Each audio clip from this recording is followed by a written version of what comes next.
public notice, please, Madam Secretary?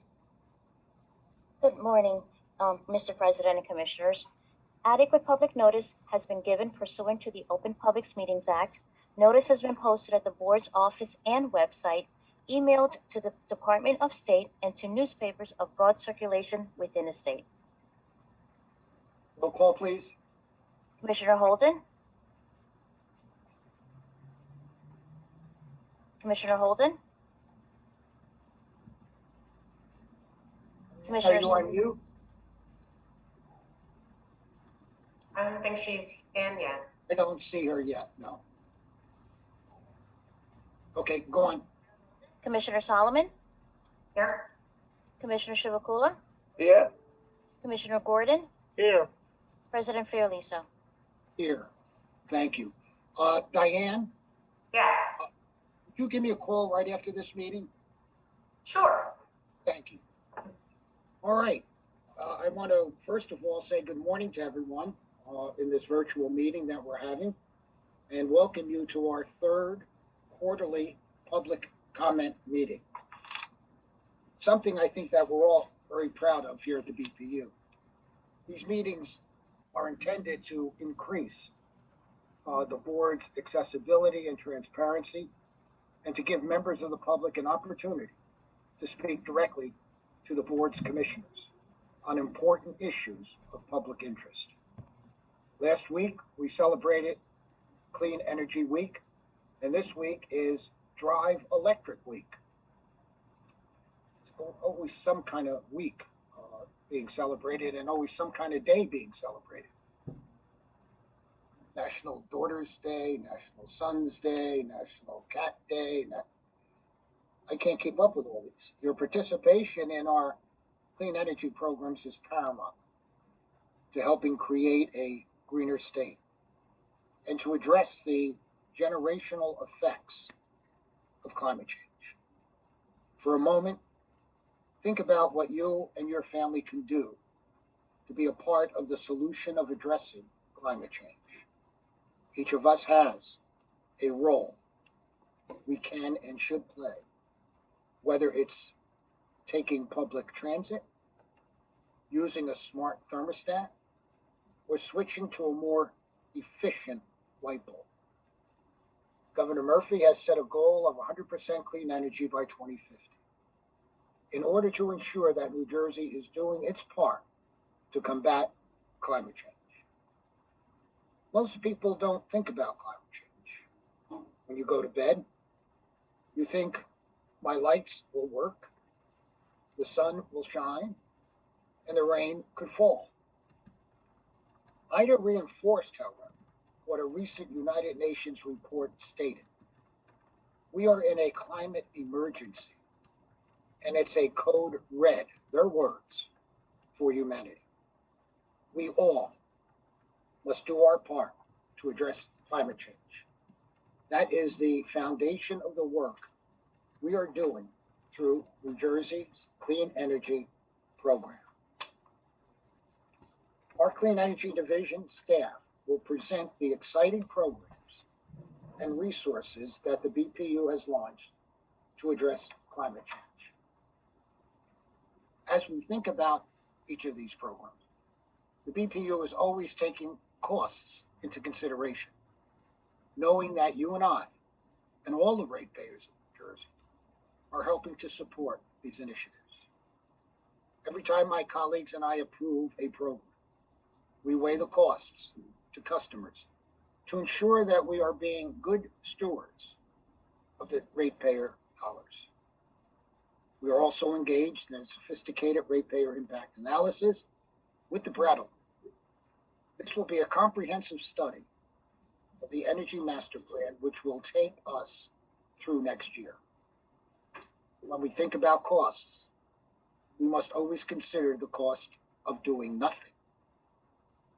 The cost of damage from Ida alone is estimated at $95 billion, that's with a B, dollars. If we do not act, the financial cost of climate change will continue to mount, and the cost to the future of our children and grandchildren will be in jeopardy. But more important than even the cost of the destruction was the fact that we lost 30 New Jerseyans due to Ida.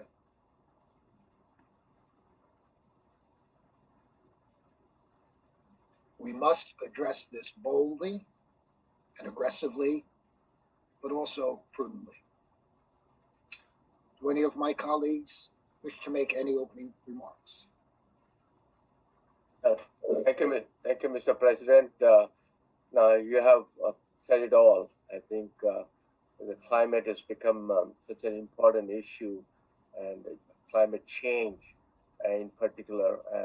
So the United Nations has the sustainability goals, and one of the important aspects, how it is affecting the world. Of course, it's affecting the United States, but there are a lot of countries around the world that are tremendously affected because of the weather changes, but also water shortages and food shortages and all those problems. So I think it is very important that we undertake this education for people, awareness. A lot of people are dismissing that there's no climate change in spite of the scientific evidence.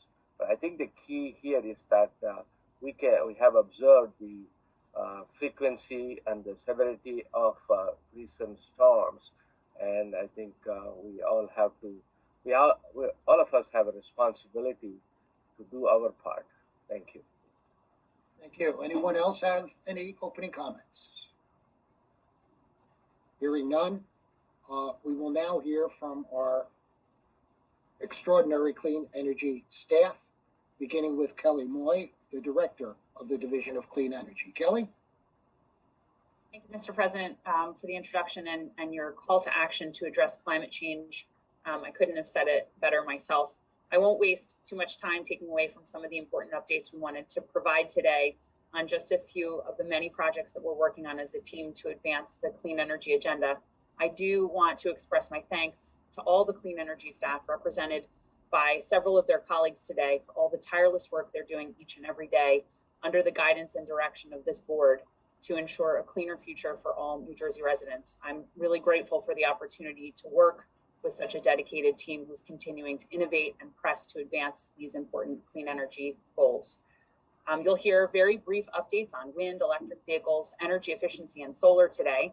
I want to keep these updates brief so as to save time to hear from all of the stakeholders. I do want to let you know, however, that in the next few months, we're going to be advancing a number of additional items central to the clean energy future, and we're excited to continue to engage with the public as we work together to address the pressing challenge of climate change.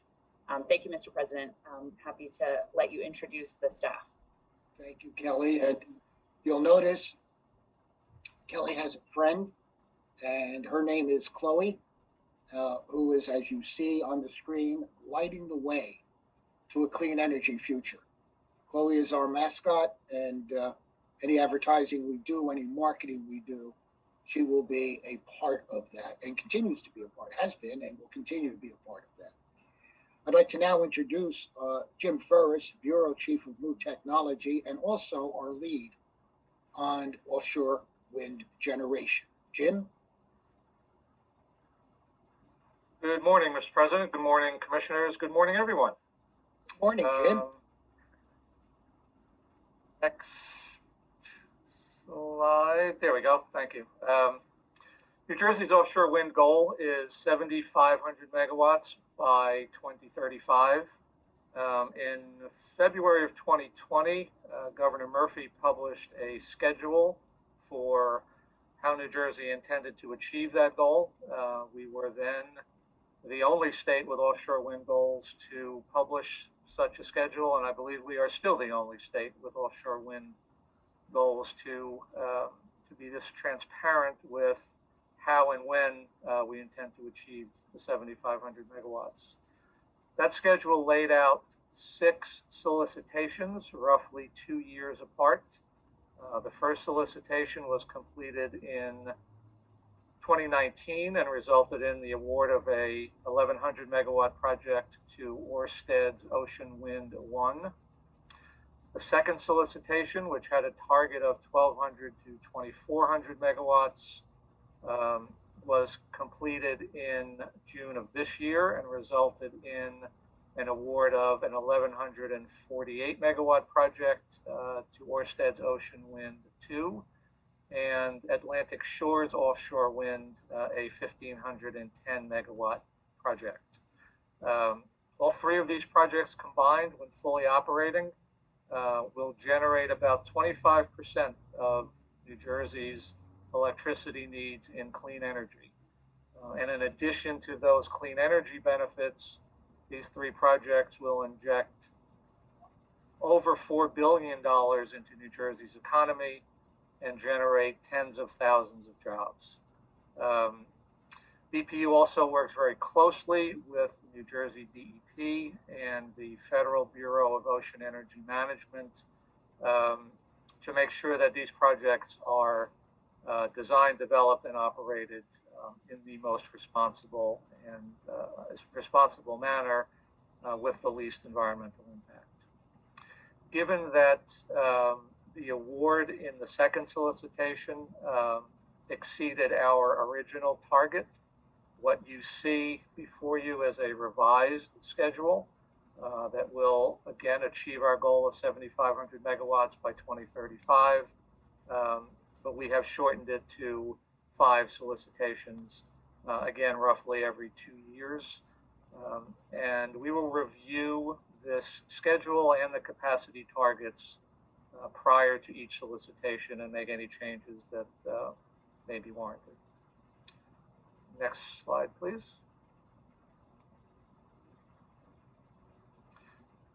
One of the most important areas, one of the most critical areas in offshore wind is the transmission of that offshore wind that is generated to the shore and into New Jersey's electric distribution system. Again, taking a leadership role, New Jersey is the first state to be working with our grid operator, PJM, to have PJM incorporate our offshore wind goals into their transmission system planning process.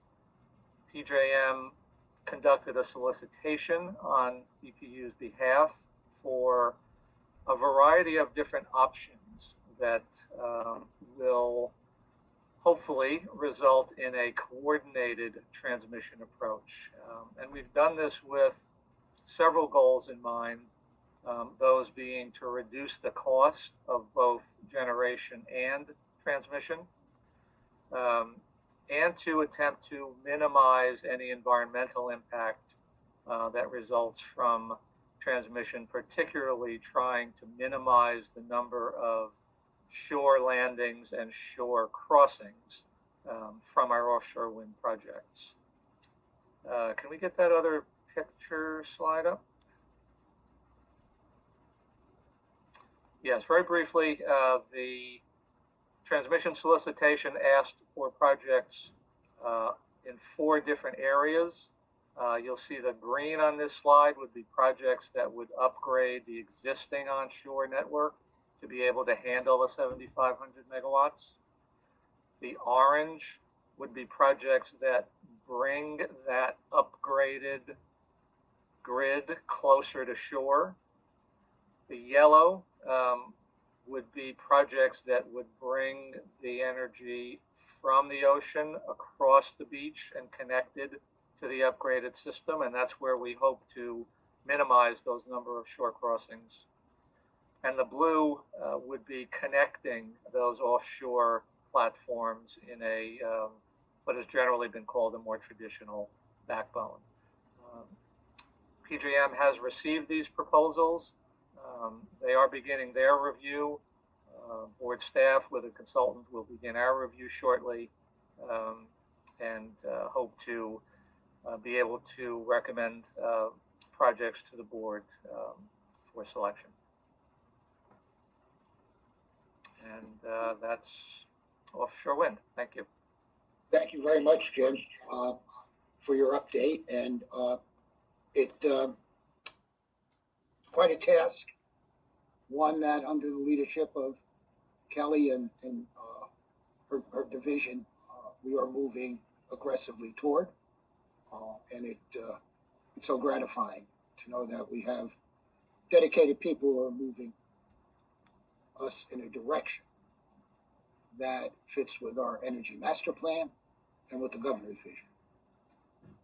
I'd like to now introduce Kathleen Lewis, who's our Energy Mobility Programs Manager and really spearheading our electric vehicle program. And as you well know, or may not know, 46% of our carbon that's emitted into the air comes from transportation. So it is certainly an area that has to be attacked. So, Kathleen? Thank you so much, Mr. President. And I think we're pulling up the slides. I can't see them. Or are they up and I just can't see them? There they There go. they go. There they are. So as you may know, BPU, along with our other government partners, have been tasked with creating programs that will move the state forward towards its aggressive EV and charger goals. As utilities work to create programs to encourage EV light-duty charging, BPU has been busy working on several other EV programs that we're going to talk about today. In the first year of the program, the Charge Up incentive was a post-purchase incentive that customers applied for themselves. In year 2, the incentive was a point of sale incentive, instantly lowering the price of vehicles at eligible dealerships and showrooms. As you can see, the first 2 years of the program have been very successful, with over 9,000 EVs receiving or reserving incentive funds. Due to increased sales and orders, the BPU paused the program on September 15th, 2021 to reevaluate.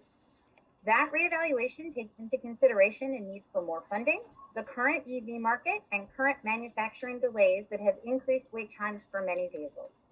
The compliance filing after that reevaluation was issued on September 24th, and a stakeholder meeting will be held on September 30th. And you can move to the next slide, please. The compliance filing includes several changes. It increases the budget by $20 million. It lowers the incentive caps and requires dealers and showrooms to provide weekly order updates, and includes the orders in the reserved funding data. You can move to the next slide. Staff recently concluded stakeholder sessions on the medium and heavy duty EV ecosystem. Those sessions provided a robust conversation about the specific needs for medium and heavy duty vehicles and larger light duty fleets. Our stakeholder sessions dealt with several topics. The straw proposal expanded on the light duty shared responsibility model and asked questions about fleet planning services and the intersection of charging and storage. Comments on that proposal are due on October 5th, 2021. Next slide, please. The board has expanded our government fleet EV program, providing incentives to local and county government, schools, state entities, and state colleges and universities. Eligible entities may receive $4,000 per vehicle and $1,500 per charger. Award caps, which are on the next slide, are based on population. So the larger your municipality or county, the larger your the number of EVs and charging stations you will be able to receive this year through our Clean Fleet program. And last, but certainly not least, is our EV tourism program. Expanding upon our growing EV charging network and encouraging economic growth in our tourism areas, the EV Tourism Awards are designed to make New Jersey an EV tourism destination by incentivizing tourism destinations to invest in level 2 and fast chargers. Entities may apply for incentives of $2,000 per public level 2 charger, $5,000 in make-ready costs, or up to $75,000 for a fast charger.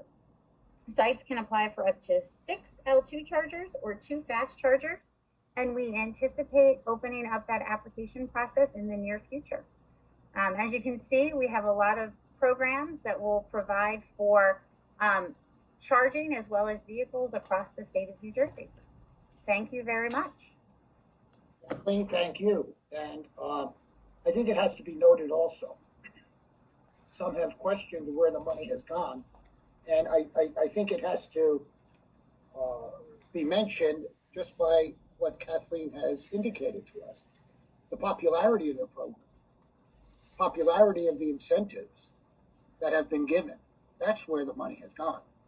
And that has certainly put us in a position to reevaluate the program and to reevaluate the amount of those incentives and who we really want to incentivize.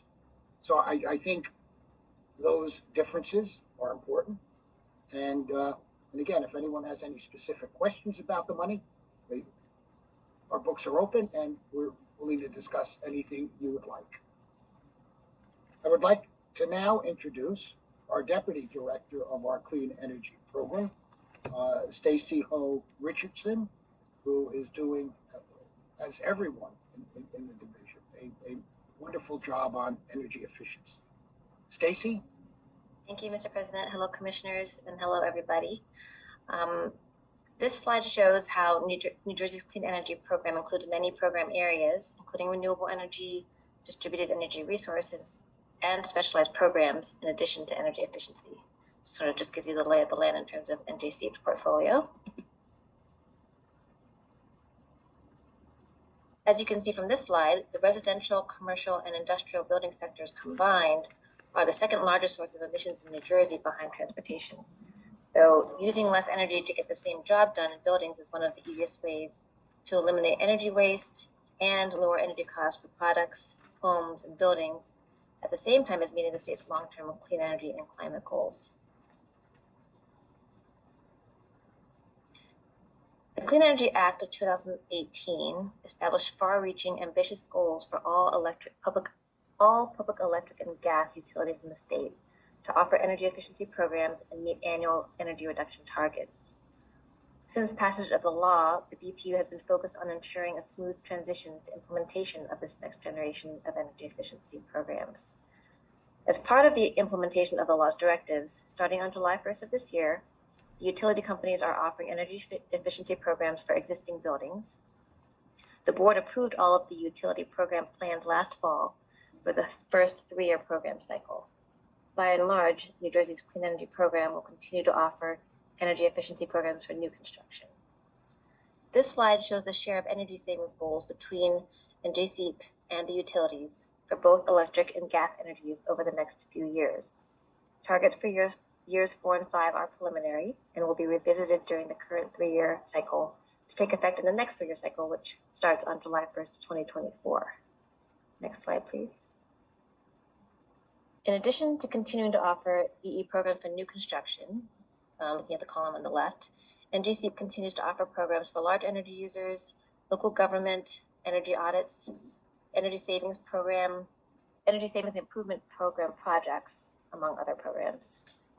All of New Jersey's investor-owned utilities, looking at the middle column, offer core programs that are largely consistent across the state in terms of program design and implementation.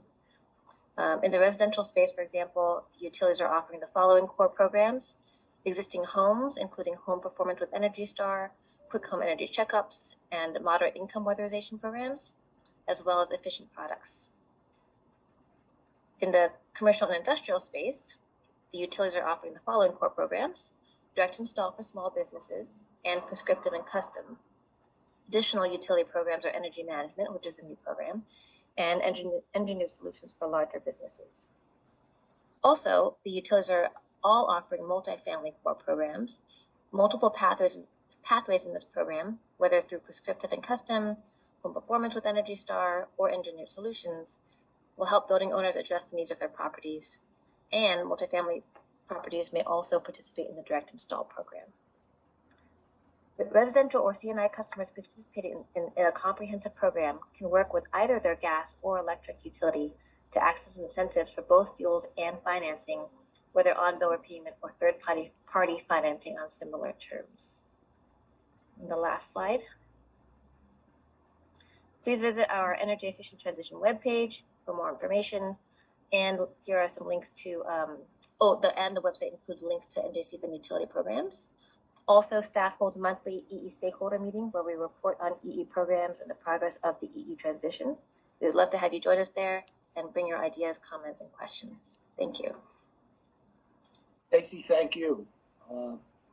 Very aggressive program, and we all know, of course, the cheapest energy and the cleanest energy is the energy we don't use. So this is an extremely important part of our energy master plan and an important part of the initiatives going forward. I would now like to introduce one of our solar gurus here at the BPU and in our division of clean energy, Ariane Benry. Ariane? Thank you, Mr. President. Good morning, everyone. I'm here to speak about New Jersey's successor solar incentive program, a program we affectionately refer to as the Susi Program. Next slide, please. One of the pillars of New Jersey's ambitious clean energy vision is solar. New Jersey ranks 7th in the nation for installed solar capacity, a statistic that is quite remarkable given New Jersey's relatively small size. In fact, New Jersey is first in the nation for solar per square mile. New Jersey's 3.7 gigawatts of installed solar capacity is comprised primarily of net metered solar, approximately 80%. The remainder, approximately 20%, is grid supply solar. New Jersey also has an exciting new program called Community Solar, which was established by the board with a focus on ensuring equitable access to solar by all New Jersey residents. Community solar is still new and therefore represents a relatively small portion of New Jersey's installed capacity, but it is a program that is expected to grow significantly over the next few years. As a slight aside for anybody who is interested in the results of the Program Year 2 Community Solar Solicitation, staff anticipates presenting recommendations to the board regarding project awards this fall. Next slide, please. So New Jersey has, as many of you are aware, a long history of supporting solar and has had many different programs over time, programs which have evolved in large part to reflect the maturation of the solar industry and the reduction in costs. In 2018, the Clean Energy Act directed the board to undertake a solar incentive reform process. This began with the close of the SREC program to new registrations on April 30th, 2020, and the establishment of the Transition Incentive Program to provide a bridge between the SREC program and the new successor program. Please. This summer, the board established the Successor Solar Incentive Program, the Susi Program, to serve as the new long-term solar incentive program for the state. The Susi Program aims to drive a significant increase in installed capacity while prioritizing ratepayer affordability. The program was developed through robust stakeholder engagement, as well as complementary legislation passed this year, the Solar Act of 2021. The Susi Program is a fixed factorized incentive that is designed to tailor incentives to the needs of different projects, thereby enabling the continued growth of the solar industry at a lower cost to ratepayers. The program aims to double New Jersey's installed solar capacity from 3.7 gigawatts today to 7.4 gigawatts by 2026 by installing 3.75 gigawatts of new solar over that period. The program also sets annual targets of 750 megawatts of new solar capacity, including goals for net metered solar, community solar, and grid supply solar. Next slide, please. The Susi program is comprised of two sub-programs. The Administratively Determined Incentive Program, or the ADI program, opened to new registrations on August 28, 2021, and provides administratively set incentive values for net metered residential projects, net metered non-residential projects 5 megawatts or less, community solar projects, as well as for an interim period, projects previously eligible to seek conditional certification for the board under subsection T. The Competitive Solar Incentive Program, also known as the CSI program, will provide competitively set incentive values for grid supply projects and net metered non-residential projects greater than 5 megawatts. Board staff will be holding a stakeholder process on the design of the CSI program in the coming months. More information about the Susi program is available on our website at njcleanenergy.com. As a side, again, another aside, staff expects that there will be a significant amount of stakeholder engagement over the coming months as we work to develop recommendations for the board regarding the design of the CSI program, the dual use pilot program, the community solar permanent program, and other initiatives related to solar. And I strongly encourage all interested stakeholders to sign up for our listservs, which are a convenient vehicle to receive up-to-date information and notifications as they become available. Thank you, Ariane. Yep. And I think you made many excellent points here and so on. I think the bottom line is, as you indicated and as we've demonstrated ever since I've been on the commission, which goes back 16 years, the support that this board over the years, regardless of who's here, has demonstrated its support for the solar industry. And the solar industry has grown under that support. And we're close to 7,000 employees throughout the state involved in the solar program. It's an important industry here in the state of New Jersey, and one that we will continue without hesitation to support, and as we do with all stakeholders, seek their advice, seek their input, and to help us make the decision or the decisions that have to be made that will benefit the entire state of New Jersey. So I want to thank you and your colleagues for all the work that you have done regarding solar, and the equity aspect is so important here, to the point where we've created an Office of Clean Energy Equity under the direction of Crystal Pruitt, and we want everyone in the state of New Jersey to have the opportunity to participate in the clean energy revolution that we are currently experiencing. Everyone, regardless of socioeconomic standing. That shouldn't have anything to do with it. Everyone should have the opportunity to contribute to the mitigation of climate change.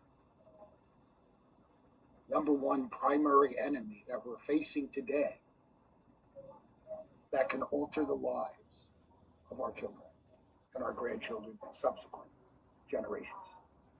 So we have a moral obligation with all of our clean energy initiatives. That concludes staff's presentations, and we will now move into comments from the public. Today's quarterly public meeting gives members of the public the opportunity to speak directly to the commissioners on these very important initiatives in our clean energy portfolio. There is something else, if there is something else on your mind, we will try to reserve, I will try to reserve at least 20 minutes at the end of the session for the public to raise issues other than those related to the board's clean energy programs. We'd like to do that first. We ask speakers to please keep their comments brief, realizing that there are others who want to speak. And if you have detailed written statements, you can submit them to the board secretary and summarize them here. They're weighed the same, whether you read them to us or we read them ourselves. I would also note that you should avoid commenting on contested matters before the board, but are welcome to raise general policy issues for the board's consideration. You don't want to put any of us commissioners in a position where we would be unable to vote on certain items. As a reminder, only pre-registered speakers will have the ability to speak and ask questions. We will not have a chat feature enabled and cannot accommodate anyone who didn't register to speak before the deadline. Members of the public who did not register will be able to watch via the live stream on YouTube, just like we have for our regular board agenda meetings. While anyone who wishes to submit testimony is certainly encouraged to do so. In these meetings, we are especially interested in hearing from people who we would not get to hear from during our regular stakeholder meetings. The general public, those who do not have a necessarily vested interest other than mitigating the effects of climate change. So please, if you abide by these very simple rules, we can get as many speakers in as we possibly can. And the list I'm looking at, the first speaker on the list, and I will just go down the list in the order in which they were given to me, is Kevin Fry.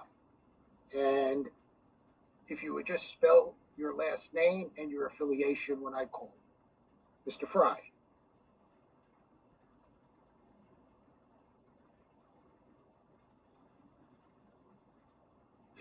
Are you on mute, Mr. Fry? President, I don't see him in the attendee list, so we can circle back. There are two people on the phone, and I'm not sure who they are. Okay.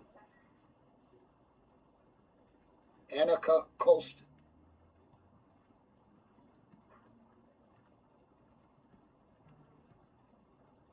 You're on. Hello. Hi. Yes. Can you hear me? Sure. Hi. Yes. Thank you, Mr. President, commissioners, and staff for the opportunity to speak today. My name is Annika Colston. I'm the president and founder of AC Power.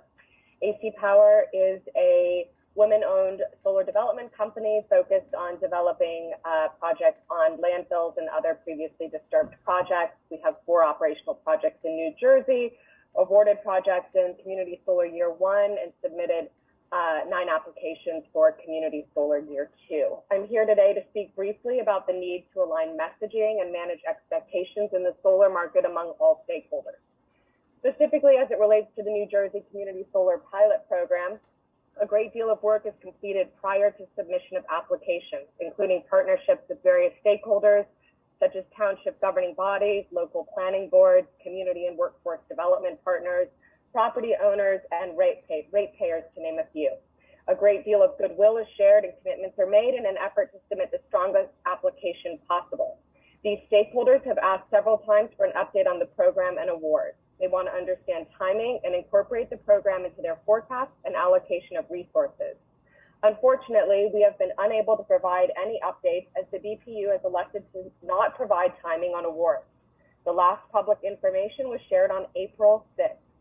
This has created a significant amount of uncertainty and confusion and seems to be at odds with the mission of the Community Solar Program. The feedback we have received is that this has reduced the credibility of the program. We acknowledge that this is a pilot program and that we are learning by doing, but as we move forward, we propose that timelines be provided so that all stakeholders are kept abreast on timing.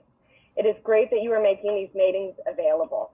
The success of this program requires the involvement of many diverse stakeholders. In order to keep them engaged and dedicated, we need to treat them as partners and share reliable, transparent, clear information. If this is the anticipated volume of applications that we can expect to move forward, then a streamlined and transparent process must be implemented for us to fulfill the governor's renewable energy goals. AC Power is eager and ready to be part of the solution, and we thank you so much for your consideration today. Well, thank you for your comments. I do feel compelled to just respond very briefly, Ms. Colston. First of all, we can't give you an exact date. The staff is working extremely hard to get this to a final point, and the transparency is one of the things that we are constantly working to broaden, and so on. I think this board has been one of the most transparent boards, certainly in the history that I've been on this board. So transparency is extremely important to us, and I appreciate your comments. Thank you. Thank you. Michael McCarskey.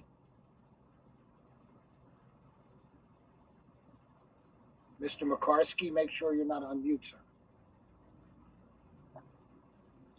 Good morning, Mr. President. Good morning, members of the board. It was nice to hear that the board is talking a lot about transparency today. My name is Michael McCarskey, proud member of the Affordable Energy for New Jersey Coalition. We're a group of concerned businesses, labor, community, and civic associations that speak for millions of New Jersey residents. And we're asking for one thing from the board: transparency in our energy costs. For a little context, in 1931, the tallest building in the world was the Empire State Building, and that took a record-breaking 410 days to construct. Yet as we sit here discussing the budget for the state's clean energy program, and as the president alluded to, the energy master plan, we know nothing about what the overall cost to residents and taxpayers are. Zip, nada, zilch. Allow me to rephrase. As of today, it has been 611 days since this board released its energy master plan, the single largest proposed overhaul, redistribution, and imagining of a system in New Jersey history. Yet we still continue to claim that we have no idea what this is going to cost residents and taxpayers. It's shameful for this agency, and it's insulting to taxpayers. Instead, we hear that there's another group doing another study that we won't hear until the end of next year. Our open public records requests have been denied, and that the original cost analysis was in draft form hundreds of days after presenting the final document. So to timeline this, so the board rolls out its plan in January of 2020 after working on it since 2018. 2 years of work. You begin your implementation, which we applaud. The pandemic hits, but we don't change any of the plans, and we continue to hide the cost. Yet we then say we have to go and take an analysis of what the pandemic's impact is going to be. I don't know what kind of smell test the board uses, but this one stinks rotten. If we're looking for a comparison of what this is going to do, the third grade arithmetic is a simple formula. We take the new cost that's being worked on, and we subtract that from the original cost that the board has had since January of 2020. And then we understand where we're going to be and what taxpayers are going to look for. 611 days. We agree that we need to respond to climate change. Hardworking New Jerseyans need to know how that will affect their family budgets. The response of, what is the cost of inaction is just not a sufficient answer when New Jerseyans have to make an informed decision between what gets through their family budget and how we can address climate change. So we at AENJ, we took it upon ourselves to hire a renowned economist to calculate the cost. Under the master plan, we expect families of four to belly up to $210,000, not including the cost of energy, for a total of $525 billion. That's more than 10 times the cost of the New Jersey state budget. Our information is public. Our methodology is available for peer review and discussion, and we hope the board will join us in having an open discussion of what the cost is. Thank you, Mr. President. Thank you, members of the board, for your time.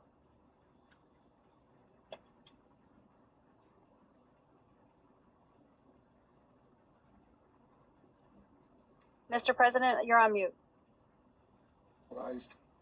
Thank you, Mr. McCarskey, for your comments. One thing I'm going to respond to is this board is hiding nothing, number one. Number two, we are having a study done. We're following the directive of the governor to be prudent in our approach. I would love to see your numbers and figures to see how you came to that. And if you wouldn't mind sending them to me, I would love to see them. Sid Carter, you're up. Mr. Carter, are you on mute, sir? Hello, Mr. President. This is Sid Carter. I did register to participate in the meeting, but it was not my intention to actually speak. Okay. The inconvenience. No inconvenience at all. Thank you, sir. Caitlin Hollinger.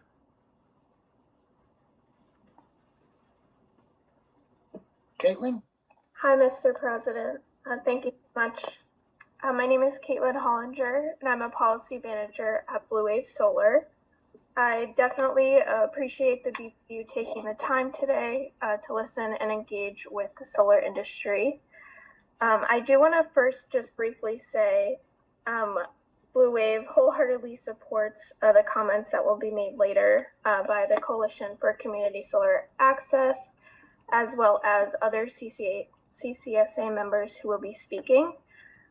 We wholeheartedly understand that BPU staff are working on many critical clean energy issues at once. But we really want to ask that you lend some clarity and certainty to the market by addressing the urgent concerns within the community solar pilot program specifically and its transition to a permanent program. But with that being said, the rest of my brief comments will focus on the dual use pilot program that was recently enabled by the legislature, especially as it relates to the community solar and the Susi program at large. We are super excited about making dual use work in New Jersey and bringing that much needed financial relief to farmers throughout the state. So Blue Wave looks forward to participating in the upcoming stakeholder process about dual use that will inform the design of this pilot program. It's critical that we begin engaging with stakeholders as soon as possible to accurately set the incentives that are going to spur market development in this sector, as well as appropriately designing the parameters and best practices that make dual use successful here in the Garden State. In addition, it will be important to align dual use incentive payments and qualification with the newly designed administratively determined incentive program, as well as upcoming enrollment windows for community solar projects. Dual use can and should be eligible for participation in these programs so that projects can fulfill multiple policy goals for the BPU and all of the ratepayers that you're serving.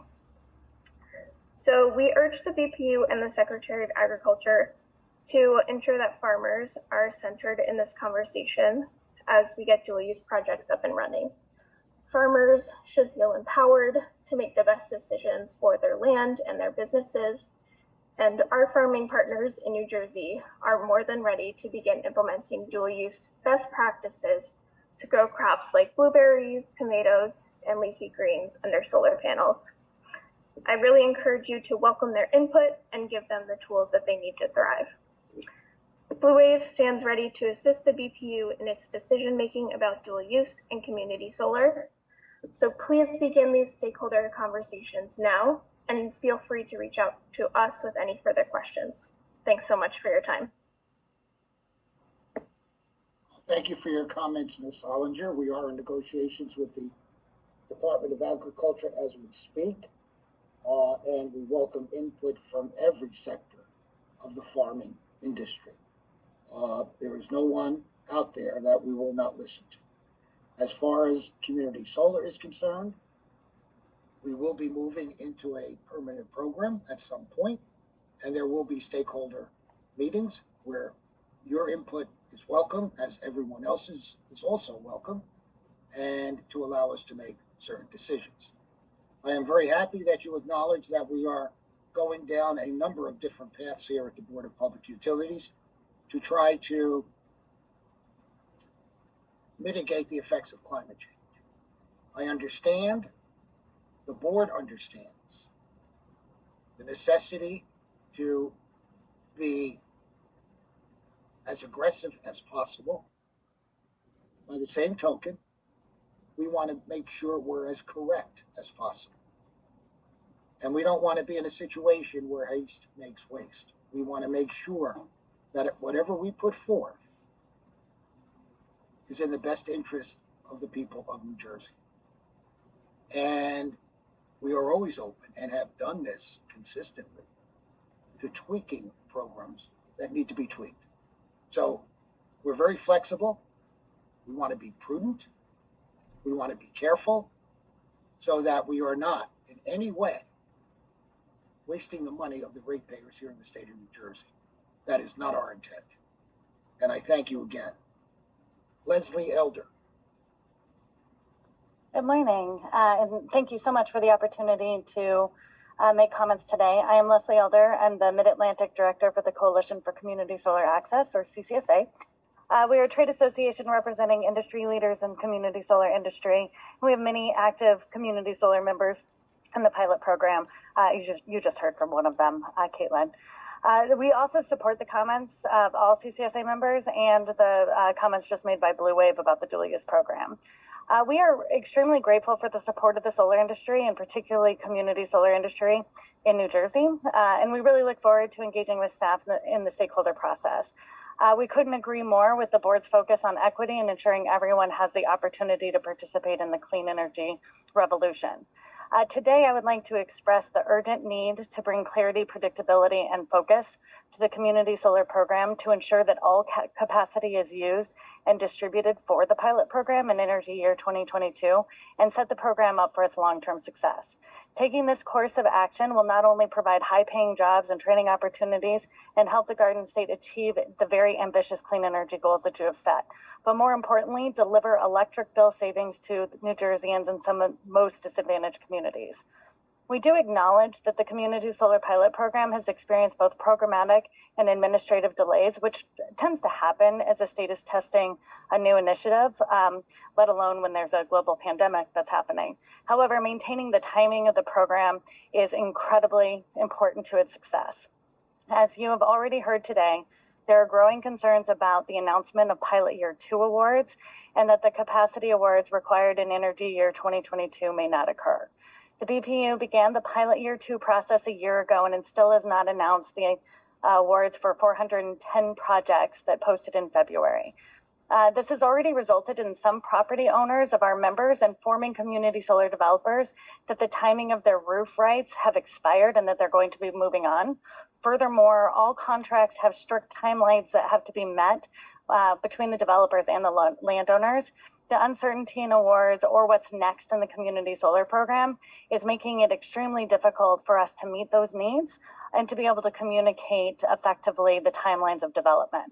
In order for community solar programs to meet the goals in the Energy Master Plan, we must be able to write our contracts and communicate these expectations to our partners, specifically in these communities. Going forward, the community solar developers really need clarity as whether there's going to be a Pilot Year 3 or an extended transition into a permanent program, as well as the timelines and parameters for the stakeholder process that will set up regulations for the latter. And this all coincides at the same time of the recent enactment of Senate Bill 2605, along with the BPU's action of the Solar Successor Program, which prompts the state to allocate at least 150 megawatts of community solar every year for the next 5 years, beginning in 2021. Given both the short-term and long-term factors to address, we really encourage the BPU to announce the Pilot Year 2 applicant winners as soon as possible, provide clarity on low and moderate income enrollment process for Pilot Year 1, and then release the timelines for either the Pilot Year 3 or the permanent program as soon as possible. We also would like to work with the board to ensure that all capacity is released for Energy Year 2022 and the process to ensure that the capacity is allocated in a timely manner. Thank you very much for your time and consideration, and we certainly look forward to working with all of you. I'm available to answer any questions or concerns you may have.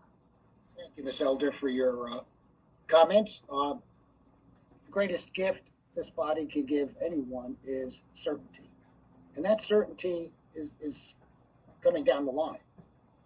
It's not today. Announcing certain things will be announced when we're ready to announce them.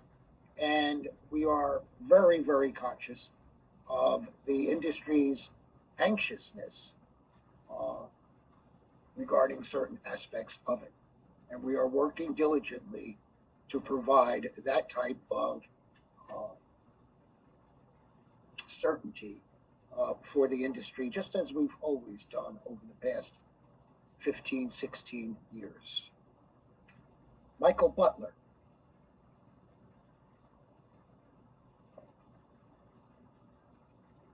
Mr. Butler? Are you on mute, sir? Can you hear me? Now I can, yes, sir. Thank you. Thank you for the opportunity to provide comments today. I'm Michael Butler, the Mid-Atlantic Executive Director for the Consumer Energy Alliance.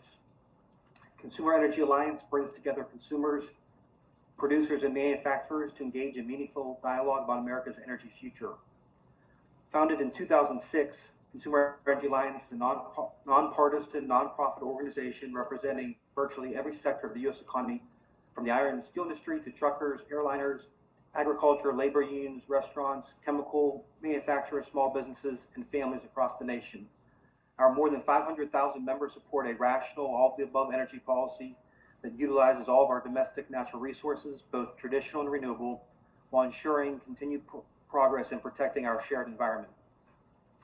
Across the country, and increasingly here in New Jersey, we are witnessing irresponsible policies put forth by state governments that have the unfortunate consequences of increasing prices and harming reliability while failing to achieve environmental goals. The genesis of these policy proposals originated in the Green New Deal proposed in Congress. These harmful policies will lead to higher energy bills, significant service disruptions, and increased income inequality and segregation while doing little to achieve the environmental progress we all desire. Worse, the higher building costs would needlessly put the American dream of home ownership even further out of reach for many. Let me be clear, Consumer Energy Alliance supports actions that thoughtfully advance our nation towards a cleaner, more environmentally responsible energy future. We believe that responsible policies always consider the needs of consumers while leveraging and supporting the development of state-of-the-art technologies to improve our environmental stewardship, aiding in the continued reductions of all emissions. However, well-intentioned but misguided attempts at environmental stewardship that would lead to astronomical costs and jeopardize energy resources that are helping our nation reduce harmful emissions. According to analysis done by Consumer Energy Alliance, the cost to just replace major gas appliances in homes nationwide would cost households over $250 billion. The conservative estimate does not include costs for rewiring houses, decommissioning existing energy infrastructure, or increases in utility bills. When considering the ramifications to our home builders, energy-intensive manufacturing base, and small businesses, the impact would be very significant, especially during these challenging economic times. Consumers across the country are struggling with ever-increasing inflation, which pushes up the price of staples like groceries and utilities bills. In early September, natural gas prices nearly doubled from a year ago, and there are fears of record winter prices. According to AAA's latest survey, motorists are paying more than $1 per gallon extra than they did at this time last year when they go to fill up their cars at the pump. Despite these considerable circumstances, the state's Energy Master Plan cost analysis won't be known until the end of 2022, almost 3 years after it was put forward. Fortunately, as we've heard from others today, some have tried to calculate these costs. The Affordable Energy Coalition for New Jersey calculated it would cost $525 billion to meet the governor's power goals of 50% renewables by 2030 and 100% by 2050. That translates to an estimated $56,540 for each of the state's nearly 9.3 million residents. Affordable Energy for New Jersey estimates that meeting the EMP's electric vehicle mandate alone could cost $176 billion. That's $2 billion more than the Biden administration originally planned to spend on EVs nationwide. Likewise, the nonprofit Garden State Initiative noted how similar plans with unrealistic mandates have spiked energy costs and hurt reliability. In California, for instance, the average residential electric bill since 2010 has climbed 26% versus a tiny 1% growth for the rest of the United States. And we all know that California can barely keep its lights on. New Jersey homeowners will face one more substantial cost under the EMP, the price tag from switching to electric heat from gas. The Garden State Initiative report found that 84% of New Jersey households will spend roughly $23,000 to convert. The EMP contends the cost will be a mere $7,500, still an unaffordable strain for those living in poverty or on fixed incomes. Neither cost here includes the price of new appliances or wiring upgrades. What's nearly as egregious as the EMP sky-high price tag is how disconnected goals are from reality. New Jersey has already shown it cannot come close to meeting the target of sourcing 21% of the state's electricity from renewable sources under requirements set by the BPU in 2018. Right now, that number is just 6%. We all want to diversify our energy resources with more renewable energy, but the evidence shows that the political goals designed to please a small vocal minority are disconnected from the realities of engineering and construction. Energy is a fundamental right, and the BPU should advance a regulatory agenda that recognizes that. Anything else would be an energy injustice. Thank you for the time and opportunity to comment today. Thank you. Joe and Ray. Good morning, President Fiordaliso and board. Thank you very much for the opportunity to speak this morning. I'm Joe Henry. I'm Vice President, Business Development and Policy for Dimension Renewable Energy. We're a community solar developer with a lot of projects out there in pilot year 2. And before you say to yourself, oh Lord, another community solar developer, I just would like to point out that these community solar projects and the program that you've created will serve literally tens of thousands of New Jerseyans, half of which will be low and moderate income families. So we're speaking for a very, very large customer segment, and we're very pleased to have the opportunity to do that. Dimension is a member of CCSA. We support the comments that Leslie and others have made here already this morning. They're very well put and I think very spot on. One thing I would like to add, I think it's very appropriate that community solar is seen as an important part of the energy future for New Jersey. And the question in our minds is how to make this program more predictable and timely while still ensuring that it's prudent going forward.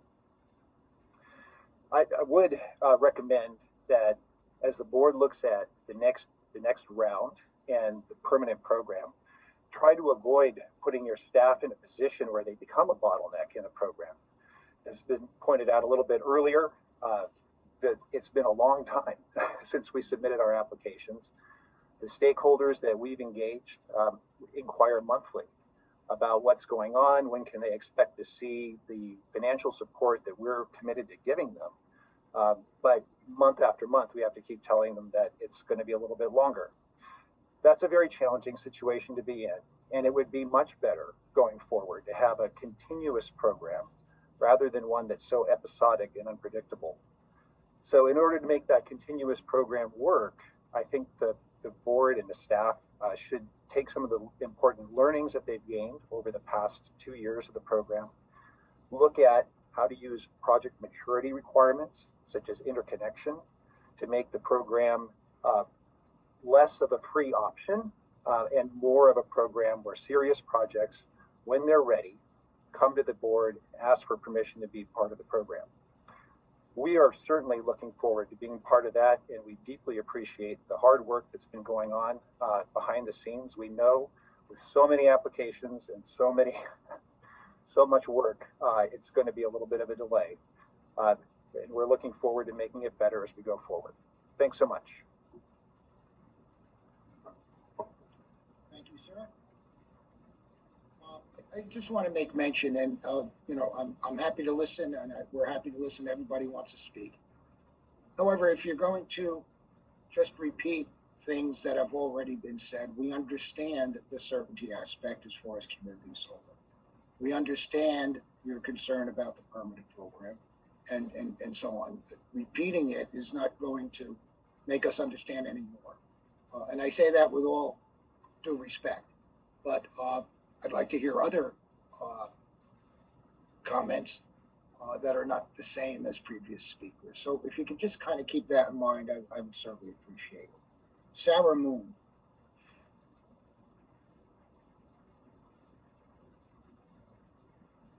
Mr. President, I don't see her in the attendee list, so I think we can move on to the next one. If then, Haley Berliner.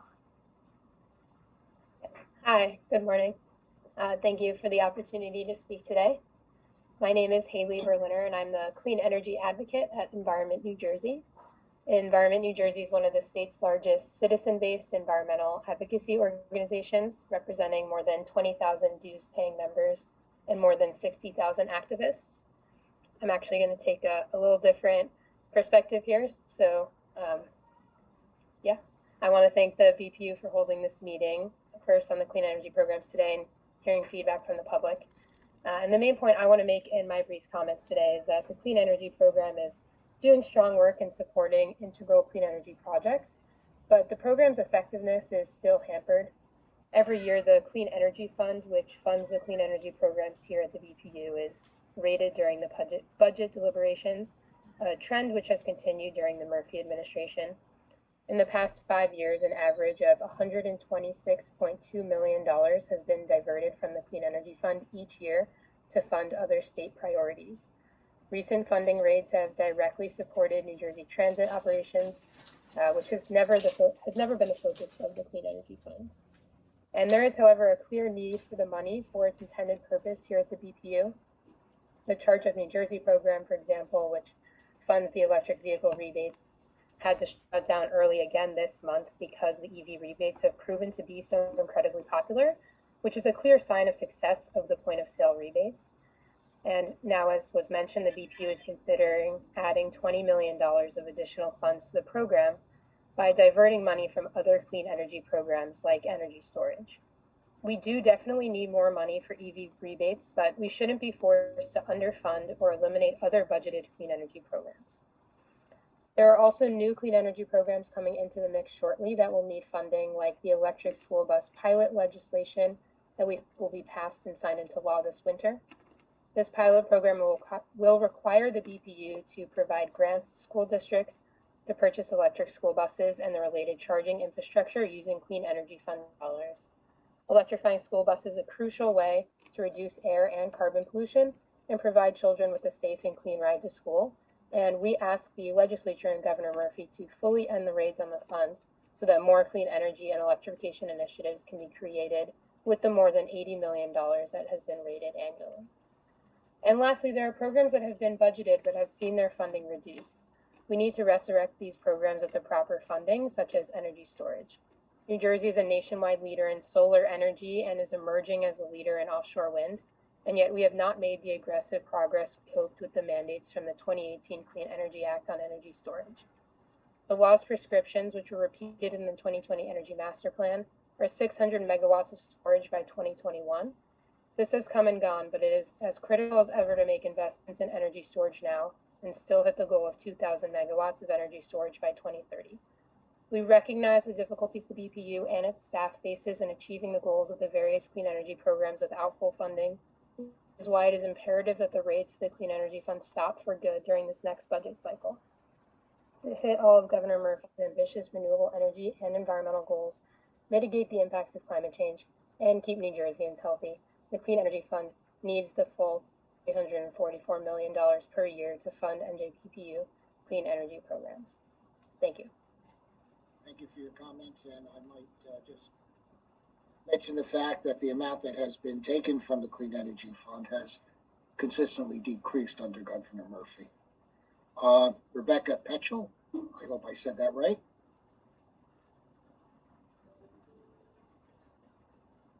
Thank you, Mr. President. I did not intend to speak today, so apologize for that inconvenience. No inconvenience at all. Regina Ijea.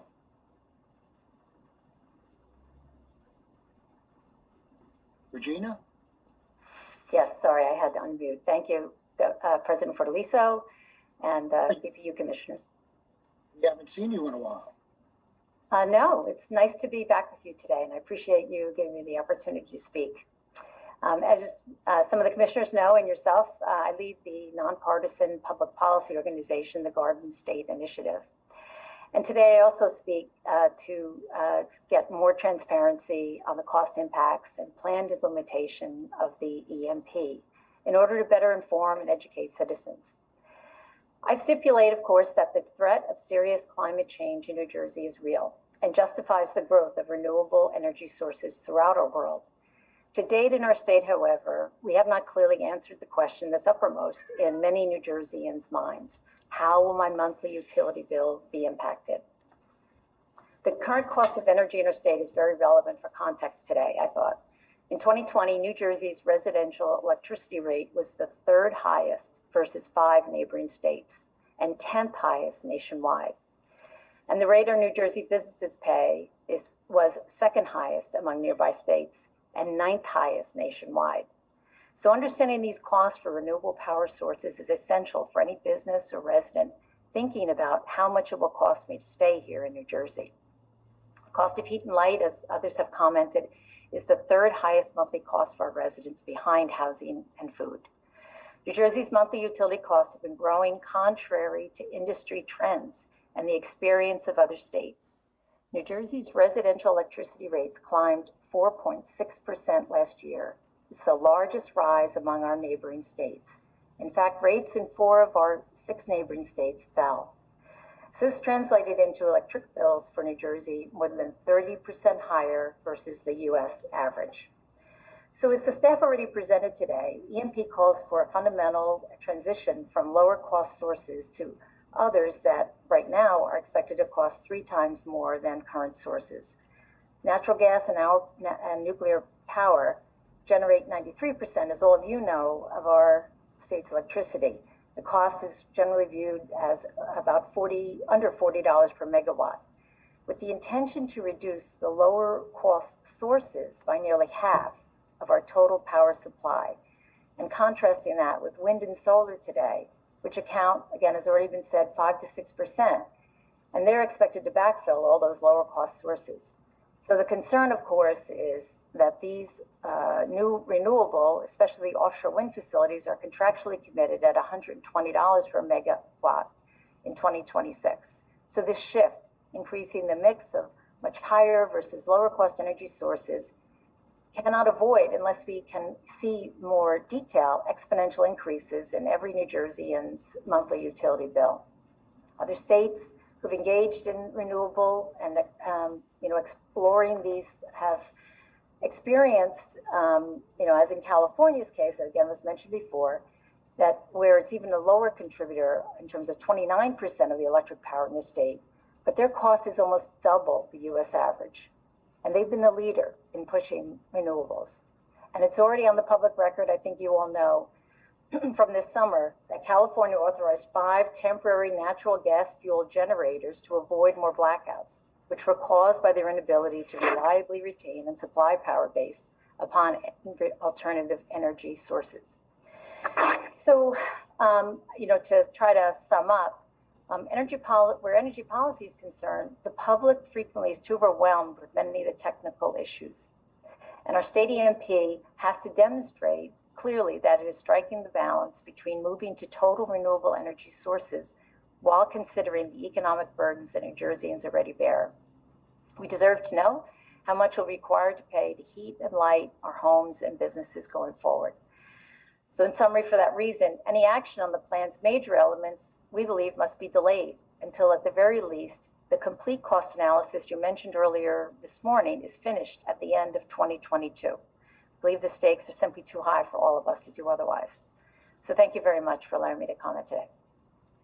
Well, thank you for your comments, and you're right. Citizens of New Jersey do deserve to know, and that's why we're moving in that direction. And relative to California, I think I'm not criticizing people, but I think we're moving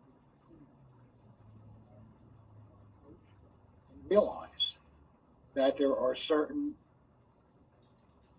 generating elements that are still necessary and will continue to be necessary in the foreseeable future, so that brownouts, blackouts, and so on do not occur here in the state of New Jersey. But I thank you for your comments. Daniel Pontone? Daniel, if I mispronounced your name, I'm sorry. Not every name is as easy as Fiorelliso. Mr. President, I share your frustration with hard names, having one myself, but it looks like Daniel and Scott Greenberg, who would be our next presenter, are not logged in, so we can move on to, looks like, the next person. That you, Boland? That's a hard name? My first name. Risley? Good morning, folks. My name is Scott Risley, and I'm representing Nautilus Solar Energy today, which is a Summit, New Jersey-based nationwide community solar developer and owner. And as the board president correctly mentioned, I will avoid repeating everybody else's statements other than just to say that I would like to associate ourselves with CCSA's comments. And the one thing I'd like to leave you with today is that we've touched on the benefit that community solar can have for low and moderate income people. And one of the ways that we facilitate that benefit is buying income such as W-2s and tax returns and such like that. But requiring those to be presented is not only humiliating for the folks that are seeking to be certified as low income, but it also increases the cost of consumer acquisition. All of this leads to bad experiences for LMI customers. And again, those are the people we are most likely to reach through community solar. There have been a lot of talk about protecting ratepayers' bills, and one important way that we can do that is by getting low and moderate income people the rate savings that community solar will offer.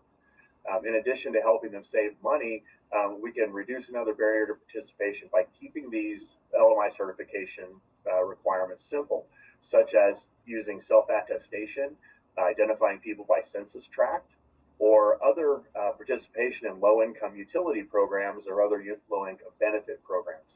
It make it so much easier for these folks that we'd like to target to participate in the program. Thank you so much to the board and to you, Mr. President, for hosting, and that's all I have today. Thank you. Thank you, Scott. Next speaker is Carl Engelborg.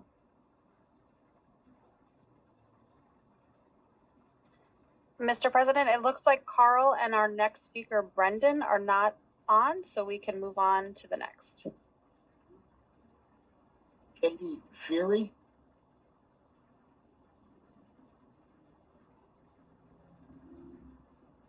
Katie, are you on mute?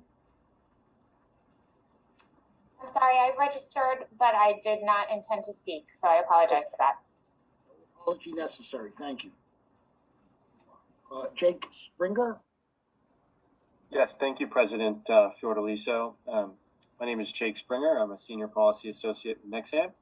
Nexam is a clean energy company developing, owning, and operating community solar across the country.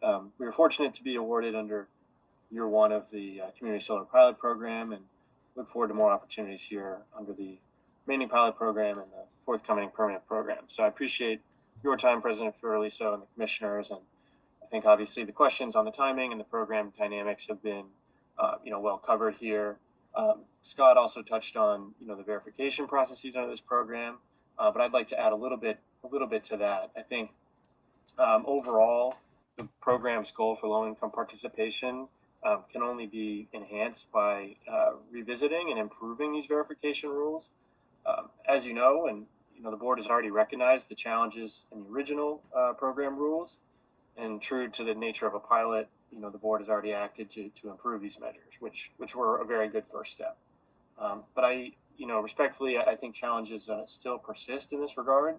And I would hope the board could revisit this issue in order to ensure that low-income customers are actually able to participate, regardless of where they live or whether they participate in an existing program. And specifically, as Scott alluded to allow for customers to sign an income attestation as an additional option for income verification. Finally, as you also know, the board established a separate process for year one projects. Community solar projects propose additional measures to verify low-income customer status. I'm aware of a number of proposals that have been submitted, but I'm not aware of any that have yet been approved. So I hope the board will specifically review these year one project submissions, some of the ideas in there, and that will provide important clarity for year one projects that are, actively signing up customers and coming online. Finally, if President Fiordaliso, you'll indulge me, I can't help but, with all due respect to some of the comments I've heard here today, overall, I find it extremely unlikely that we will look back and think we did too much to address climate change. Sadly, I think we're more likely to think we didn't do enough. So I want to thank you, President Fiordaliso, and the board and the hardworking staff for all that you are doing. It's really critical work. Thank you. Thank you, Mr. Springer. That is our goal. Ariane, can you remind me how many applications we got? Well over 400, Mr. President. Well over 400. For about roughly 800 megawatts worth of capacity. That takes time to evaluate each one individually. And it diligently and prudently to move forward and again to present a level of certainty. And that's our goal. Our goal is the same as yours. So thank you, Ariane. Fred DeSanti. Thank you, Mr. President. Commissioners and staff, thank you for the opportunity to share with you an issue of great importance to the solar industry. Again, my name is Fred DeSanti. I'm representing the New Jersey Solar Energy Coalition, which consists of 27 member companies representing both national and local New Jersey firms that are actively engaged in project development and support services, developing solar projects across the board in all market segments here in New Jersey. Before I begin, I would like to thank you and the board staff for creating an open and transparent process in all the solar policy development that has occurred in recent months. Our membership really has had an ample opportunity to be heard, and as I hope you know, we have been an active participant, responsive at every opportunity, and will continue to do so. We have absolutely no problem whatsoever with the way this is being run out. But I'd like to address a pressing problem and maybe offer a simple solution. You know, according to the staff's August 2021 build and pipeline report, there are approximately 15,000 projects in the build queue, representing a total of 1.2 gigawatts of project capacity that have TREC approval and are now on the clock. Now, about half of those projects are subject to the June 23rd generic 6-month extension, and at maximum, they have about 15 months remaining to their obtaining PTO status. And the residual 600 plus megawatts of projects were approved after June 23rd up to the TI program closure of August 27th, and they have about 11 months left. Now, if you look at the historical build data that the board puts out monthly, you will see that in 2019, the EDCs were only able to interconnect about 449 megawatts, which represented a peak effort of about 100 megawatts above their average annual workload. Based upon that data and an estimate of the EDC resources available to interconnection work, we are becoming very concerned that a significant mismatch of resources is beginning to take shape. In fact, if all 1.2 gigawatts of approved TI projects achieve mechanical and electrical completion over the next 11 to 15 months, based upon history and the current level of resources, we expect that only about a third of that would receive PTO status to begin commercial operation. That is, of course, unless EDC interconnection resources are dramatically increased. So we'd like to offer a potential solution for your consideration. Simply this, you know, we are required to file quarterly project status reports by all developers in the coming months. And if those reports are mapped against the EDC resources available to identify workflow mismatches, it would provide the EDCs time to ramp up interconnection resources accordingly for the ensuing quarter. Clearly, if a project has provided constructive notice that it would be PTO ready in the ensuing quarter, and the EDC was unable for any reason to complete their interconnection work to provide the PTO, the board should, in fairness, then automatically provide the extension time required for the EDC to complete their work.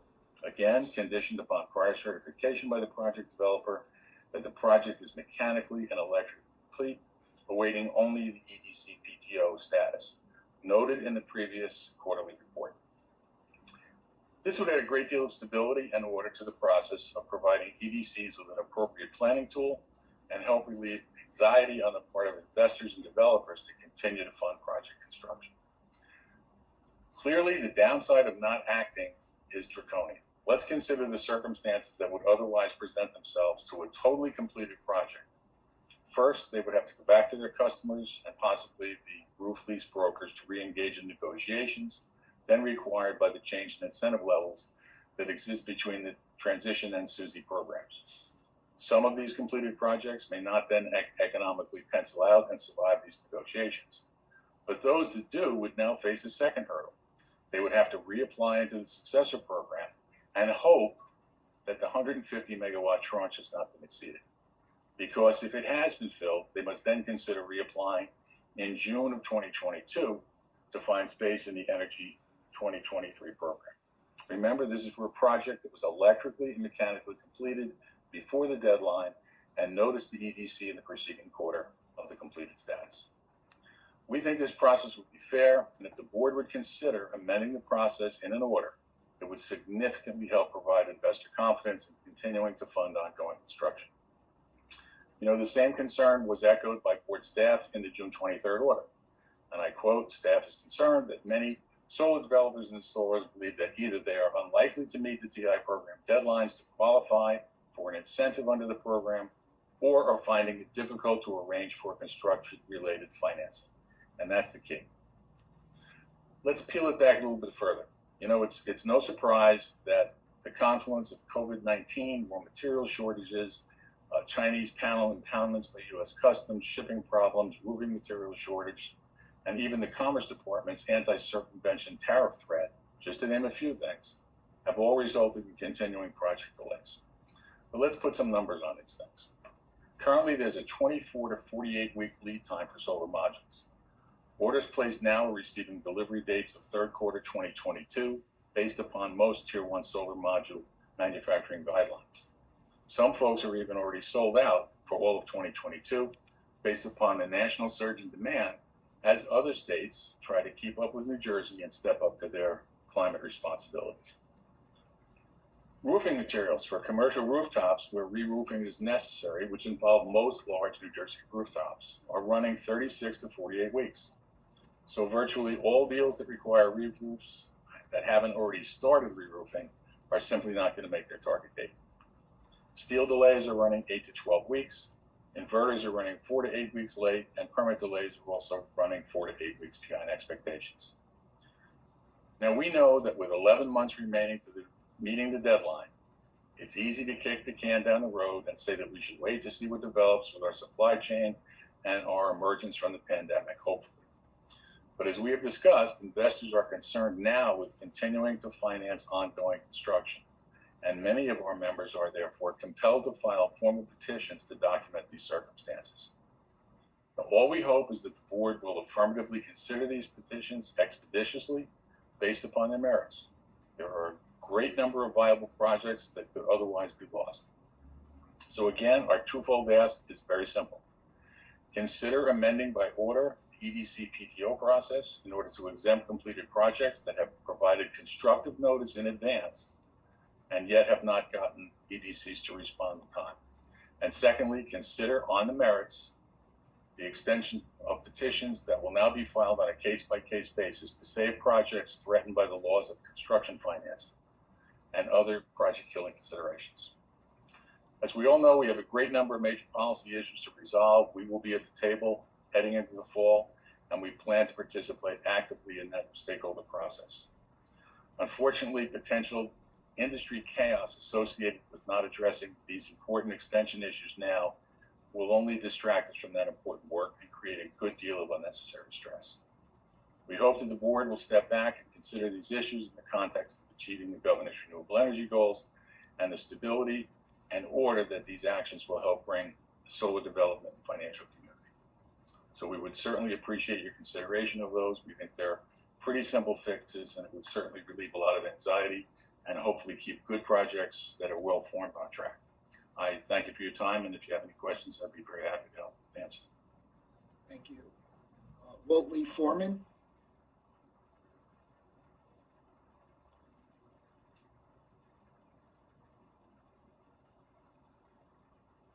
Foreman is the last name, I believe. Are you on mute?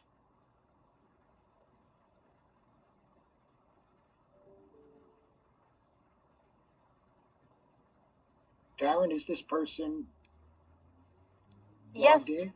Yep, they're here. I'm not sure what's happening, so we can move on to the next. Steve Oborn. Mr. President, I did not sign up to speak. Thank you. Know where Mr. Foreman is? You're from the same organization? No? Okay. Jamie Boyd. It looks like Jamie is not logged in, and I don't see Ian. We'll go to Susanna.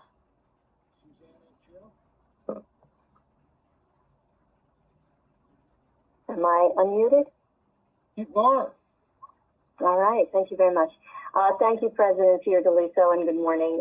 I'm Susanna Chu, the Director of Energy Services from PSE&G, and I'm pleased to provide an update on PSE&G's clean energy offerings and our work with the board staff, the stakeholders, and other utilities to increase access to clean energy programs for all New Jersey residents.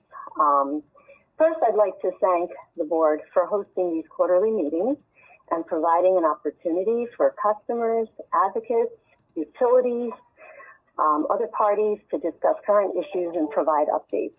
We're appreciative of the BPU's leadership on so many clean energy initiatives that advance the policy objectives of New Jersey. PS has been active in developing and implementing our energy efficiency programs. We're excited to have fully launched all of our programs. In addition, we focused on low-income customers. Our portfolio includes programs for moderate income customers, small businesses, which will contribute to increasing clean energy equity and access to energy efficiency for all. Thanks to the board's support for our energy efficiency programs, PSE&G has been awarded the 2021 Alliance to Save Energy Star of Energy Efficiency Award. We're really proud to receive such a strong endorsement for our program. PS is also appreciative of the board's collaborative process that allows us to continuously improve our program offerings, adjust based on valuable stakeholder feedback, and collaborate with other utilities to reduce barriers to customer participation. We're grateful for the time and energy of staff, clean energy program administrators, utility program administrators, and so many other contributors that have participated to add value to these sessions.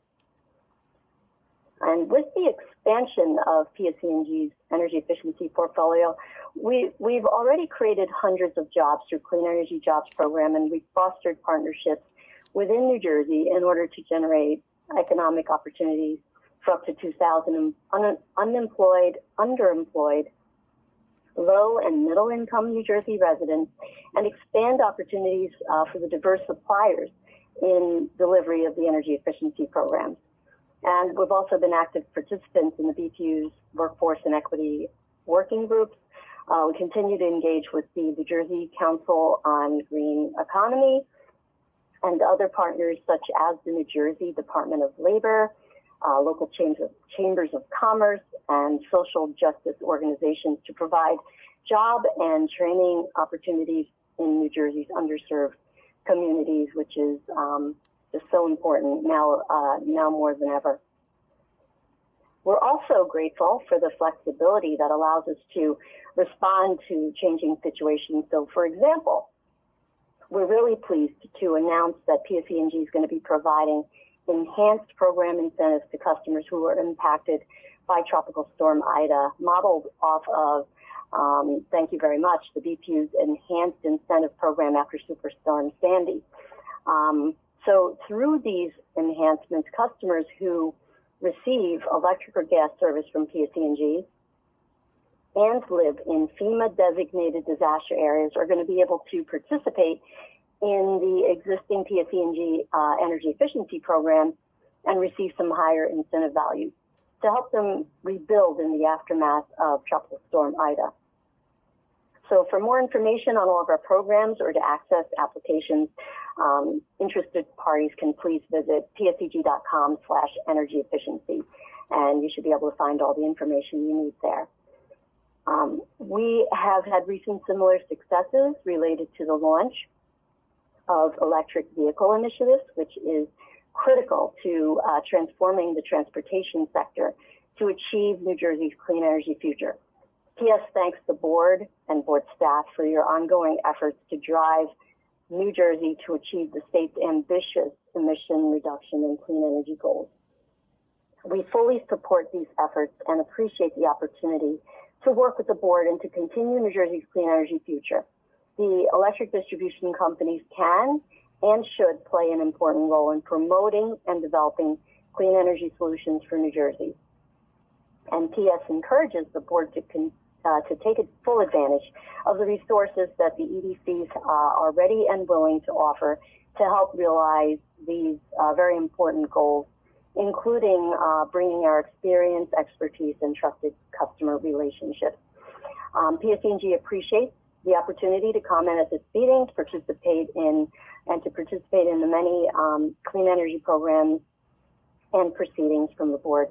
We look forward to continued collaboration with the board, the staff, the public, and private stakeholders towards the common goal of a clean energy future for New Jersey residents. Thank you very much. Susanna, thank you. Scott Elias? Hi, do you hear me? Yes, we can. Great. I want to thank the BPU commissioners and staff for their update and their hard work in advancing clean energy in New Jersey. My name is Scott Elias, and I am the Senior Manager of Mid-Atlantic State Affairs for the Solar Energy Industries Association, which is the national trade association for the U.S. solar industry. We have more than 45 member companies located in New Jersey, with many more national firms also conducting business in the state, and we represent all solar market segments. And again, we appreciate the hard work and leadership from the BPU staff in developing the Susi program and really creating a framework for the solar industry to continue to create jobs and private investment in New Jersey while balancing ratepayer impacts. With respect to community solar, we agree with the comments made by CCSA and others. I just say that in addition to significant interest in when to expect PYQ announcements, there's ongoing questions and concerns amongst the industry as to whether a permanent program will be up and running in time to avoid the need for a third year of the pilot. Of course, there are many issues that need to be worked out, ranging from consolidated billing to evaluating whether the current rules for LMI verification are working, and we do look forward to participating in the BPU's forthcoming stakeholder process. With respect to energy storage, I'll briefly mention that SEIA members are eager to understand the BPU's plan for achieving the state's statutory goal of 600 megawatts of energy storage by 2021 and 2,000 megawatts of energy storage by 2030. And SEIA is hopeful that behind the meter storage paired with solar is not left out of these considerations, as it has been under the Susi program, which only envisions grid scale storage in the forthcoming CSI program. I also think Fred DeSanti brought up an important point that once a project is mechanically complete, it really should be exempt from interconnection delays and other issues beyond a developer's control. And we do look forward to participating in the BPU's forthcoming interconnection reform docket. And last but not least, I think it's worth clarifying what the industry means when we say that ongoing supply chain constraints and commodity price increases have a significant impact on the solar industry. Put simply, new waves of COVID-19 cases around the world due to the Delta variant, along with uneven vaccine distribution, are threatening to disrupt supply chains for far longer than any of us could have imagined. And as a result, the solar industry is finding it difficult to arrange for construction-related financing. SEIA and Wood Mackenzie recently released a Solar Market Insights report that noted that equipment delivery delays are forcing developers to make trade-offs. Basically, agreed upon pricing from vendors could be honored, but on a delayed delivery schedule that impacts our members' ability to meet the BPU's strict 12-month commercial operation requirement. And while SEIA appreciates the staff's early action in the June 23rd generic 6-month extension, we note that the absence of a 6-month extension for projects filed after June 24th and up until the August 27th TREC closure puts SEIA members in a predicament of needing to decide if it's worthwhile and even possible to get their projects completed faster, but with more expensive equipment and possible project redesign. And on the other hand, they can choose a delayed delivery schedule, which means that SEIA members may need to go back to their customers and re-engage in negotiations that reflect the change in incentive levels between the TI and Susi programs. Unfortunately, neither of these options is great. Both of these options can kill projects, and killing projects obviously moves us backwards instead of forward in the march towards clean energy progress.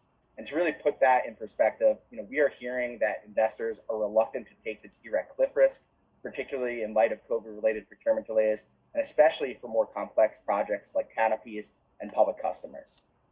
That, coupled with supply chain issues around steel and other products, plus frequently excessive utility interconnection reviews and upgrade timelines, together means that the strict 12-month deadline is adversely impacting solar businesses and New Jersey TREC project viability.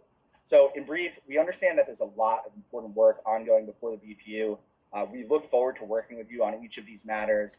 We appreciate the hard work by BPU and hope that you can keep an open mind on how COVID-related procurement and COVID-related staffing delays, coupled with excessive utility reviews, are creating real bottlenecks like difficulty in meeting TI program deadlines that warrant additional board action to preserve investments in New Jersey and advance Governor Murphy's ambitious solar goals. Thank you for your time and consideration. Thank you for your comments, and appreciate your willingness to work with us, as many of the speakers have expressed. I just want to repeat one other item that I've mentioned before. Staff has been working 24/7 to try to accelerate the processes here. And with the limited resources that we have, we're not doing a bad job. As a matter of fact, we're doing a darn good job. And And that's because of the staff that we have. So ask for some patience. Things will get done. They will get done prudently with the ratepayer in mind all the time. Anne Marie Toss.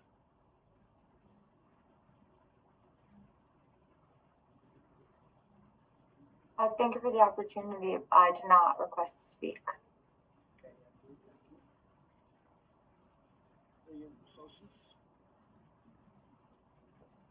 Yes, hi. Hoping you can hear me. I can, sir. Yes, hi. My name is Bill Sosis, and I am a 65-year long-term resident of New Jersey, lifelong. I speak with absolutely no financial interest, not as a customer, but as a member of the public, and which most people apparently have financial interests that have spoken, and not that there's anything wrong with that, but there are things to be considered a little suspect in the nudgings that go on. I want to thank Mr. McCarsky, I think it was, and Mr. Butler, and Miss Regina Egian, I think it was, for their civic mindedness in what they said, in digging behind the weeds of this stuff and behind all the cheerleading that's going on. So I just want to make a few comments in the form of questions. First, are we considering, have we followed the money behind all these green programs? Is the big issue, whether it's energy efficiency or whatever it is. So do we know who's benefiting from them? Have we thought about that? Do we really understand the history of the sources of the phrases like sustainable development, which or Agenda 21, which is now called Agenda 2030? Have we considered how much of these efforts are really just greenwashing, which is a term everybody should be familiar with by now? Do we understand the full history of the United Nations conference in Brazil that began in 1992? Do we know about the private interest behind these efforts to shape all these social policies? Do we understand who is promoting these green efforts and why? Have we considered where the grants and all the money behind this is coming from, and what the strings, all the strings that are attached, and what it means to the public? And I say public because I object to that term customers all the time being used. And not just the public, retirees. We have a baby boomer situation too in the whole United States with people with fixed incomes. Do we believe that for-profit corporations are really going to set their greed aside and start saving the environment and save us money? Can we even talk about things like clean energy without considering that nuclear waste, for example, remains radioactive for tens to hundreds of thousands of years, or that the nuclear power plants create cancer risks, potentials for accidents, and they're a target for terrorists? So I just say, in light of all this, is the BPU satisfying? Is it really satisfying its statutory duty to protect the rights of the public, and not customers, but the public, especially by ensuring that all these companies, especially public utilities, that they furnish the safe, adequate, and affordable and proper service to us? And like I said, these are just questions that I would hope everybody would consider. Thank you. Thank you. And as you well know, that our primary mission is to ensure energy at the most reasonable cost possible, reliable energy, part of our mission statement. And that's what we work on every single day, Mr. Sosis. So thank you for your comments. Michael Lynch. Mr. President, I don't see him in the attendee list. Okay, very good. Thank you. That's the final person. I would like to, on behalf of the board, I would like to thank today's presenters for the thoughtful and informative comments you've provided here today. And I want to assure each and every one of you that this board is fulfilling its mission. This board is also, as the Clean Energy Office for the state of New Jersey, trying to promote, not trying, we are promoting clean energy initiatives to help mitigate climate change. I think one of the things that we always have to look at also is, yes, unfortunately, economics come into everything, and the economic enhancement that comes with clean energy. Whether we're talking about the solar industry or we're talking about the offshore wind industry, we're looking at billions of dollars of economic enhancements coming into the state. We're looking at thousands of jobs coming into the state because of these initiatives. And I want to assure you, as long as I'm president and my colleagues are where they are, we are going to be prudent in our approach. We're going to be careful in how we proceed, because we know we're not dealing with our own money, even though we are ratepayers, as the general public is. It's important for all of us to enlist others to look at climate change. And someone said the argument that not doing anything is almost a betrayal. Well, I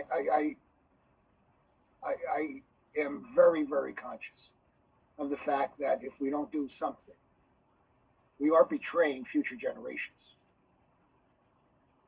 That it is our obligation. And I'm not sitting here and saying we're perfect. But I do want to make mention of the fact that we're going 24/7 here at the Board of Public Utilities. My colleagues, staff are working diligently to try to provide the best possible programs in conjunction with stakeholders, in conjunction with our utilities. We're not going this alone. And we need the support of the 9.3 million people who live in this state. Because climate change is real. And we have to mitigate the effects of it. If anyone wishes to submit comments after the meeting, you may do so via the board secretary at board.secretary@bpu.nj.gov. That's board.secretary@bpu.nj.gov. The deadline to submit written comments is Tuesday, October 12th. I also want to let you know that we will be having a public hearing on electric vehicles this Thursday, September 30 at 1 p.m. Please, I ask you to check the board's website for the Zoom information at nj.gov/BPU. nj.gov/BPU. Also follow us on Twitter and Facebook at NJBPU. You can also find us on Instagram, LinkedIn, and YouTube. Plenty of opportunities to see what we're doing. Plenty of opportunities as we continue to enhance our transparency to see where this board is heading. Before I adjourn or ask my colleagues if they have any closing remarks, we have about 5 minutes. If there's anyone in the general public who would just like to talk about anything, I can give you a minute or two. I would ask that anyone who's on who wants to speak could just raise your hand and we can unmute you.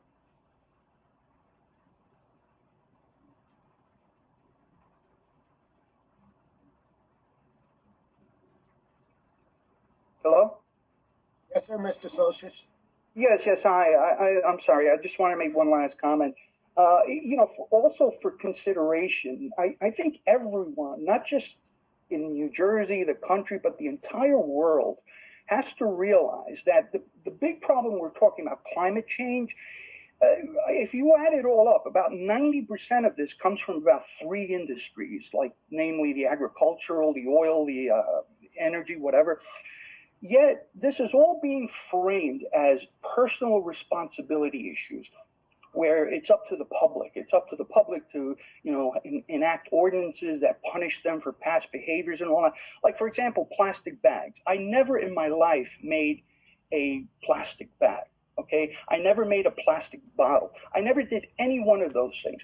Unless we stop the faucet where it's coming, it's ridiculous. So what happens here, what's very clear to me, is that a problem that emanates at the top is being framed as something that has to be addressed at the very, very bottom, even at the local level, through organizations like ICLEI, which is part of the United Nations and all that.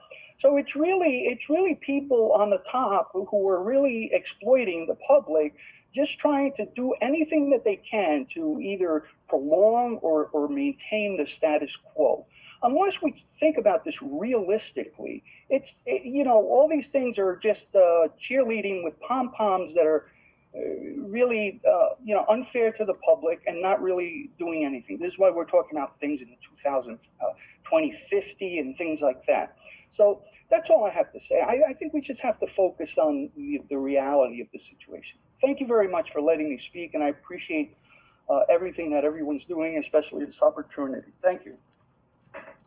Thank you, and I think it's the responsibility of all of us, whether we're talking about individuals or we're talking about corporations.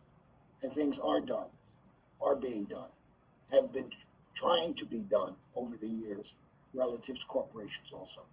But you're absolutely right in one thing. There are very powerful forces who do not want to see this happen. So I also want to let you know that I let you know about the electric vehicles. Also, as you're following us, please, if there's something we're doing well, please let us know. If there's something you want us to do better, please let us know. Do any of my colleagues wish to make any closing remarks?